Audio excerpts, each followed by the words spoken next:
Hi, it's Sue. Glad you joined me today for the Bible reading. It is for April 22nd, and I'm reading 2 Kings 4 and 5. Just 2 chapters. Verse 1. Now a certain woman of the wives of the sons of the prophets cried out to Elisha, saying, Your servant, my husband, is dead. You know that your servant feared Yahweh. Now the creditor has come to take for himself my 2 children to be slaves. Elisha said to her, What should I do for you? Tell me, what do you have in the house? She said, Your servant has nothing in the house except a pot of oil. Then he said, Go, borrow empty containers from all of your neighbors. Don't borrow just a few containers. Go in and shut the door on you and on your sons, and pour oil into all those containers, and set aside those which are full. So she went from him and shut the door on herself and on her sons. They brought the containers to her, and she poured oil. When the containers were full, she said to her son, Bring me another container. He said to her, There isn't another container. Then the oil stopped flowing. Then she came and told the man of God. He said, Go, sell the oil and pay your debt, and you and your sons live on the rest. One day, wow, so there's another retirement plan, or retirement plan that God gave someone. Remember, he did that for Mephibosheth through David, and there was there's another one I can't think of right now. But anyway, so he said, Pay your debt, and you and your sons will live on the rest. One day Elisha went to Shunem, where there was a prominent woman, and she persuaded him to eat bread. So it was that as often as he passed by, he turned in there to eat bread. She said to her husband, See now, I perceive that this is a holy man of God who passes by us continually. Listen to the perception of the wife, right? Please let us make a little room on the roof. Let us set for him there a bed, a table, a chair, and a lampstand. When he comes to us, he can stay there.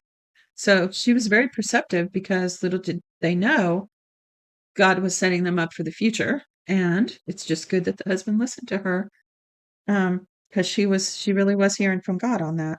So it says, one day he came there, and he went to the room and lay there. He said to Gehazi his servant, Call the Shunammite.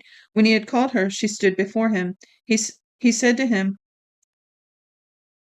Say now to her, Behold, you have cared for us with all this care. What is it to be done for you? Would you like to be spoken for to the king or to the captain of the army?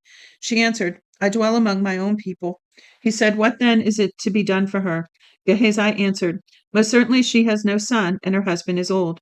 He said, Call her. When he had called her, she stood in the door. He said, At this season, when the time comes around, you will embrace a son. She said, No, my lord, you man of God, do not lie to your servant. The woman conceived and bore a son at that season when the time came around, as Elisha had said to her. When the child was grown, one day he went out to his father to the reapers. He said to his father, My head, my head. He said to his servant, Carry him to his mother. When he had taken him and brought him to his mother, he sat on her knees until noon and then died. She went up and laid him on the man of God's bed and shut the door on him and went out. I wonder if he had some kind of heat stroke. That's never occurred to me before, but it sounds like something like that. So it says, She went up and laid him on the man of God's bed and shut the door on him and went out. She called to her husband and said, Please send me one of the servants and one of the donkeys, that I may run to the man of God and come again. He said, Why would you want to go to him today? It is not the new moon or the Sabbath. She said, It's all right. Then she saddled a donkey and said to her servant, Drive and go forward. Don't slow down for me unless I ask you to. So she went and came to the man of God at Mount Carmel. When the man of God saw her afar off, he said to Gehazi his servant, Behold, there is a Shunammite. There is the Shunammite. Please run now to meet her and ask her, Is it well with you? Is it well with your husband? Is it well with your child? She answered, It is well. When she came to the man of God to the hill, she caught hold of his feet. Gehazi came near to thrust her away, but the man of God said, Leave her alone, for her soul is troubled within her, and Yahweh has hidden it from me and has not told me. Then she said, Did I ask you for a son, my lord? Didn't I say, Do not deceive me? Then he said to Gehazi, Tuck your cloak into your belt, take my staff in your hand, and go your way. If you meet any man, don't greet him, and if anyone greets you, don't answer him again. Then lay my staff on the child's face. The child's mother said, As Yahweh lives and as your soul lives, I will not leave you. So he arose and followed her. Gehazi went ahead of them and laid the staff on the child's face, but there was no voice and no hearing. Therefore he returned to meet him and told him, The child is not awakened. When Elisha had come into the house, behold, the child was dead and lying on his bed. He went in therefore and shut the door on them both and prayed to Yahweh. He went up and lay on the child and put his mouth on his mouth and his eyes on his eyes and his hands on his hands. He stretched himself on him, and the child's flesh grew warm.